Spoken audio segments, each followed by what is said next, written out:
Okay mga bay, ngayong araw ay magbabalat tayo ng mangga. So kung makikita natin, mayroon tayong mangga. So bali 70 kilos po yan mga bay, yung binili natin doon sa Baluyan, yung kinontent natin, 35 pesos per kilo. So yan, mayroon tayong Graham tawag nito, biscuit. So hindi po sponsor to mga bay. Yan lang talaga yung ginagamit natin na pamares sa ating Mingo Graham. So pamilyar naman siguro tayo lahat nito mga bay, kasi gumagawa din tayo ng Mingo Graham. So ito, improvise lang po to or DIY. So gawin natin Mingo Graham shake. So magkaiba kasi yung Mingo Graham at saka yung shake. So ito, mayroong yelo.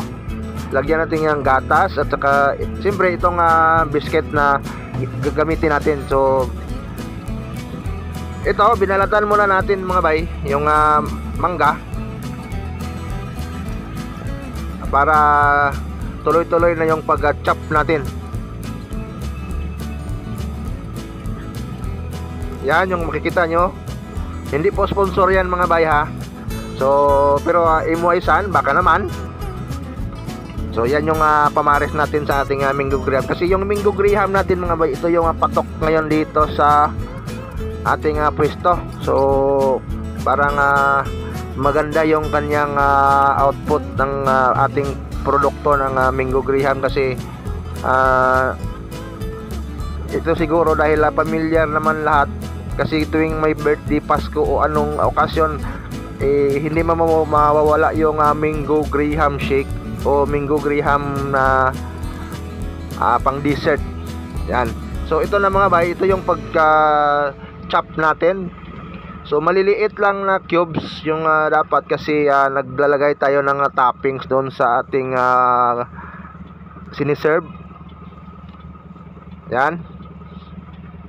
So shout out sa mga Mingo Graham lover. So sana try nyo kung maganda yung Mingo Graham shake mga bay. So try nyo sa bahay nyo. So basic lang yung mga ingredients. Pwede rin yung gatas at saka yelo.